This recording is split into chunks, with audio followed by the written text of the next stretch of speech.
Welcome to The Print. Earlier this year, the number of cases pending in courts across the country crossed the 5 crore mark.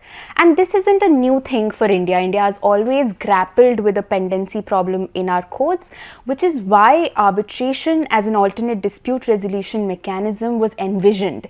In fact, the Narendra Modi government, Prime Minister Narendra Modi, back in 2016 even said that creating a vibrant ecosystem for international arbitration was one of the foremost priorities of our government, and that is why in today's episode of Laws of the Land, we'll be talking about this mechanism. We'll be talking about arbitration. For this episode, you have me, Apurva Mandhani. We have with us Bhadra Sinha, and we have with us Advocate Vipul Vadhva, who's a partner at KT Advisors LLP and has had over a decade of experience working with some of the leading law firms of the country on dispute resolution. Thank you so much for joining us, Vipul. So Vipul, as Apurva has pointed out, the Arbitration and Conciliation Act is an alternative dispute redressal mechanism. So just for our viewers, could you give a little bit of history about the law? What was the objective? Of course, objective was to, I think, bring down litigation in the courts. But how did the government come about bringing this law? So Bhadra, you will be surprised that, and we should take pride in the fact that as a country, we are one of the foremost and one of the ancient civilizations working on ADR. If you know the concept of panchayats, which is there in our country, it has been there since time immemorial, and that serves as an alternate dispute resolution mechanism. And that is basically there to reduce the burden which is there in courts for any sort of dispute. Officially and as a statute, for the first time, it came way back in 1899. By British government in some provinces of British India, but that was all. It was restricted to that. Formally, it was introduced for the entire country by the Arbitration Act of 1940. Now, at that time, the concept of foreign awards was not really prevalent.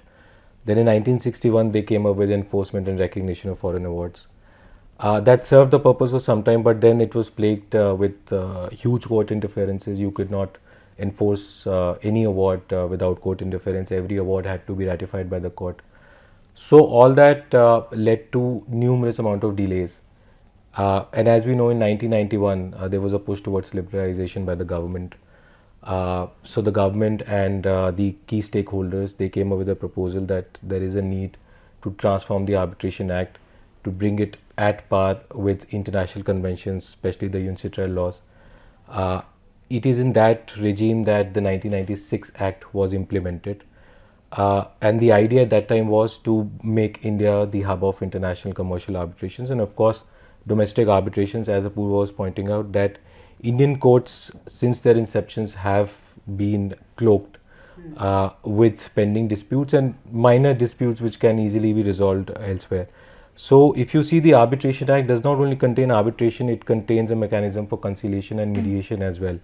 So the idea was that to really set up an alternate dispute resolution. When we say alternate dispute, it means resolution of any dispute outside court. Right. That is what we mean by an alternate dispute resolution mechanism.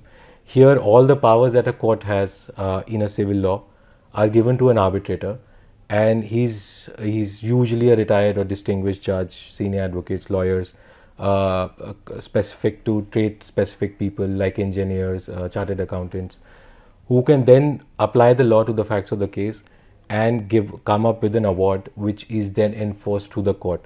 So the idea was to create as many mini courts as possible, so that your impetus on the court and the burden on the judiciary comes down substantially. So who can actually take recourse of this particular law? Because the general impression is that it is to resolve or to quickly resolve commercial disputes. Is that a reality, or is there more to that? So yes, the idea was that when it started in 1996, unfortunately there were a lot of backlogs and a lot of roadblocks in the interpretation and enforcement of the Act. To begin with, there was a lot of court interference from 1996, I would say, till 2010. And especially 2012, when the Balco judgment came. Before that, the Supreme Court had really taken the Arbitration Act to a level where, which was we were back to 1960s or 70s, where it was said that even for international commercial arbitrations which are outside India, Part 1 of the Act, which is basically your interim measures, enforcement, etc., setting aside of the award under Section 34, will apply to even international commercial arbitrations. So yes, we have had fair share of our roadblocks in enforcement. But having said that, the recent amendments of the Act in 2015 and 19, especially the 2015, which has brought sea change in the Arbitration Act, has sought to done away with a lot of these roadblocks. And we are now moving in the right direction because, as Apurva was pointing out, the government's push is to arbitration. We have come up with new arbitral institutions, for example, here in Delhi. Then there is one in Mumbai which was set up in 2016. Then in I think 17 or 18, Hyderabad Institute was set up. So now the government has also realized, and so has key stakeholders as well as corporates, that so till the time we don't go for institutional arbitrations which have their own rules and own enforcement mechanisms, arbitration as a dispute resolution really as a hub, and India as a hub and arbitration dispute resolution as a mechanism will remain a distant dream. So yes, the push is there. So would it be right to say that Arbitration and Conciliation Act is primarily for the purposes of corporate disputes and reduce commercial dispute or commercial litigation in courts? Is that, would it be correct to say that? Yes, that's right. That so it is. And obviously bring about an ease of doing business in the country. Correct. So as you're mentioning ease of doing business, recently I think 2019 or 20, the UN report on enforcement of contracts, it has ranked India 77 in the world, whereas in 15 or 16 we were 177. So there has been a jump of 100 places in just 3 to 4 years. This is because of the changes to the Arbitration Act and of course other acts like the Insolvency Code which came into place. Having said that, yes, you are right that it is for corporate, a lot of corporates and especially the government entities. In fact, there is a circular by NHAI which mandates all NHAI contracts to have institutional arbitration now. But having said that, I do not believe that it is only restricted to corporates. The beauty of arbitration is that it can be invoked in fact between two individuals if they are entering into any sort of a commercial relationship. Yes, of course, there are some disputes which are non-arbitrable like matrimonial disputes. But having said that, if two individuals or two partnership firms or any sort of a business, MSME especially, because MSME now has a separate regime on arbitration which is even quicker than your regular Arbitration Act, it triumphs over the Arbitration Act. And in that your penal provisions, interest provisions are much higher than the Arbitration Act. So it is there for small and big organizations alike. For our viewers, can we break down the procedure a little bit? How can we invoke arbitration, and how is an arbitrator then appointed? Just a quick recap of the provisions and the procedure that is involved. Sure. So the first and foremost thing for an arbitration is that you ought to have an arbitration agreement in place. Now an arbitration agreement can be by virtue of a contract between the parties where there is a clear and distinct arbitration clause. But that is not the only way. An arbitration clause can also be by way of exchange of letters or emails between the parties. So if two people are corresponding with each other in case of a commercial transaction, and then they say that if there is any dispute, we'll refer to arbitration, that's a perfect arbitration agreement. So that is first and foremost that an arbitration agreement ought to exist. Right. Second is that once the arbitration agreement is there, there has to be a venue or a seat of arbitration where the arbitration will take place, what will be the language of arbitration, how many arbitrators would be there, whether it will be a sole arbitrator, three-party arbitration, so on and so forth. Now, once that is in place, the second mechanism is that you have to invoke the clause. Now, how do you do that? Is that if there is a dispute with the other side, you give a notice of commencement of arbitration proceedings. Some arbitration clauses are multi-tier. So, first they say that you will go for a negotiation, and if the negotiations fail, only then you will go for arbitration. It is basically to cut short any sort of dispute between the parties. Now, once you satisfy that criteria, you can invoke the arbitration clause, send a notice of commencement, which is under Section 21 of the Arbitration Act, to the other side seeking appointment of an arbitrator. Now, it could be a situation that the parties have already agreed on the name of a arbitrator under the arbitration clause, but that's rarely the case. So you ask the other party, you give a name of an arbitrator saying that XYZ should be the arbitrator. The other party may or may not agree to your name. Then there's a provision that if the other party does not agree to your name, then you go to the court for appointment of an arbitrator. That again, in the 2019 amendment, which is yet to be notified, is that the power of the court is being taken away and is being given to arbitral institutions. But this is also for the fact that to speed up the process. Once it goes to the court, though the mandate says that the court has to decide in 6 months, but that's rarely happening. The 2019 amendment says that it has to be decided in 30 days. And since these are institutions, they don't have those delays as or other works as courts have. So yes, so once the arbitrator is appointed, the arbitrator sends a notice of preliminary hearing to both the parties. And now after the 15th amendment, the arbitrator has to give a disclosure so that he is not interested, he's either to the parties or to the dispute. And pursuant to that disclosure, the arbitration can commence, award can be rendered, and once an award is rendered, it is enforceable under section 36, or it can be challenged under section 34. So that's how in a nutshell, though there are many things which flow from that. Say for example, an interim relief under section 9. So assuming there's a dispute and you want the property to be secure because that property is subject to deterioration, you can move immediately to the court under section 9 and seek an interim measure, or you can move to the tribunal under section 17 once the tribunal is appointed for seeking the same interim measure which you can seek from the court. So there are such measures which are there which assist and aid in arbitration, but in a nutshell that's the process that one has. So you've spoken about institutionalized arbitration. So we usually hear these terms, and there's another term which we hear often is ad hoc arbitration. For our viewers, could you just differentiate between the two, ad hoc and institution, and then we'll talk about the advantages and disadvantages as well. So ad hoc arbitration is any sole arbitrator being appointed either by the parties or by the court. It is not backed or supported by any institution, say like the Mumbai Center for Arbitration or the Delhi International Arbitration Center or the ICC. Now, and similarly, the institutional arbitration is that these are institutions which have their own arbitration procedural laws, which have a complete setup in terms of, say, infrastructure, which have a list of arbitrators who are empaneled with them post a rigorous process of selection. And they have provisions for an emergency award, which is basically an interim measure, so that you don't have to go to the courts, you can immediately proceed there. They have clear stipulations on the fees of the arbitrator. They have clear stipulations on the timelines of the arbitration. So yes, in an ad hoc arbitration, you only get an arbitrator. Here you get the entire family. That's the difference. And when I say family, you get the family with the rules.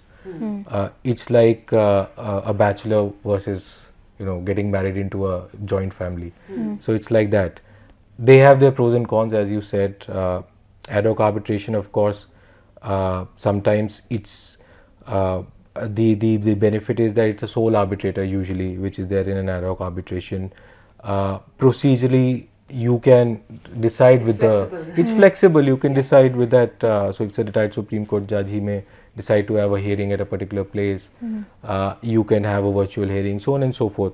So procedures are all within your domain, and you can sit across the table and decide those procedures. In institutional arbitration, everything is fixed. So that A leads to clarity. B, you know the cost to begin with, that this would be your cost. Whereas in an ad hoc arbitration, and before the fourth schedule came in, which fixed the fees of arbitrators, one of the main challenges in arbitration was the fees. That's right, the fee structure. Because if you have 1 or 3 arbitrators, I've done cases where tribunals have charged reading fees over and above. In fact, that is one of the complaints with regard to the Arbitration and Conciliation Act, the hefty fees that is charged by the arbitrators, who are often retired judges of the High Court or the Supreme Court. So, do you think the institutionalized arbitration can curtail that? Or, of course, you've spoken about the fourth schedule, but I don't think it has really made any impact, particularly on ad hoc arbitration. Right. So, do you think institutionalized arbitration, where everything is fixed through an institution, can bring this? Very well. Yeah, you are Can cut it absolutely down. right on that. In fact, that is one of the reasons why people are now preferring institutional arbitrations, because there is clarity on everything, including the fees. That is, and we are here talking about tons of money when you're having experts and say from international jurisdiction. Now, if you have somebody as a sole arbitrator, he may charge XYZ, and you really have no control over the fees or the number of hearings that the tribunal may have. Here, you know from day one as to this is your exposure in terms of fees, and then you can actually determine whether you want to actually go for the arbitration or not, whether it is financially viable for you or not. And at the same time, it works well for the arbitrator also, because they also have clarity on their engagement.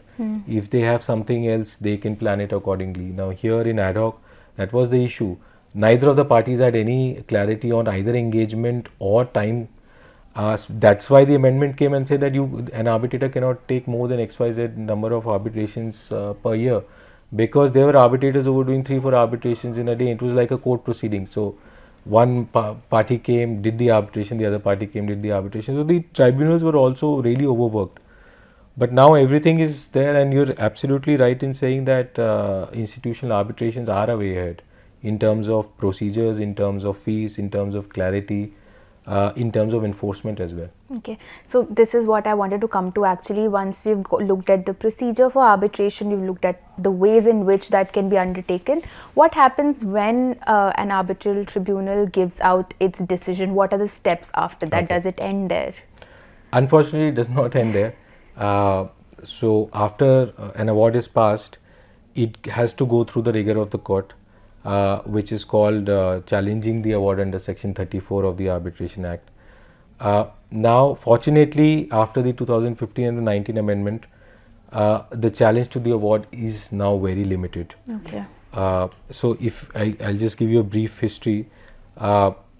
In 2000, I think 12 or 11, or in before that. So in 95, the Supreme Court came up with the Renu Sagar judgment, wherein the court said that it defined public policy, which is a ground of challenge under Section 34, and it sort of narrowed it down. It did not give a very expansive interpretation. Then unfortunately came the ONGC SAW Pipes judgment, which included patent illegality as a ground of challenge. Now, once you say patent illegality, it can mean anything and everything under the sun. Right. And that entailed a review on the merits of the dispute. It was hugely criticized Which by... means that the court would also Yes. start to So look it's into like it, an huh? appeal. Yeah, yeah. So like a regular court process, Right. once the lower court Which passes an takes order. away the whole purpose of an arbitration. It takes away the entire purpose of the arbitration, because the purpose of the arbitration was to put an end to proceedings once and for all. However, I mean, it went through series of later judgments, and ultimately Associated Builders judgment came, which the court said that nothing doing, we have to restrict the scope. Then came the 2015 amendment, which clarified once and for all, saying that notwithstanding anything contained in any judgment of any court, a review under a 34 will not entail a review on the merits of the disputes. Now that is very important. That is where you give a push to arbitration, because if the parties by their own conduct and choice are appointing a person as an arbitrator, they ought to have trust in that individual, and even the court for that matter. If you're giving such an important task to a tribunal, unless and until it is a judgment which shocks your conscience, the courts have no business going into the merits of any or appreciation of evidence or factual narration of the facts in a Section 34. So now it's restricted to only the grounds which are mentioned in 34, which is patent public policy of India, which includes fraud, corruption, then whether the dispute is arbitrable at all. So for example, somebody gets into a matrimonial dispute and they go in for arbitration, it can be challenged, it will be set aside in a 34, because that's not an arbitrable dispute. So now the challenge to an award is very restrictive, and After the challenge to the award, the second process is enforcement. Enforcement happens under section 36, Right. which is basically to say that I have an award, the other party is not paying, or the other party is not doing what is required to be done under the award. You go to the court and ask the court to enforce the award. It is as similar as it is to enforcing any order of the court. So the law is the same. You have to go to the court, you have to apply for enforcement. The court will follow the same process as if it is a decree passed by the court, and the entire process then remains the same. So you mentioned timelines, the law provides those. Could you tell those for our viewers, and also whether those timelines are actually adhered to? So, as I said that there is a timeline of 6 months in a section 11 that unfortunately have not been adhered to till now in most of the cases. Now, then there's a timeline in a section 34 when you're challenging an award.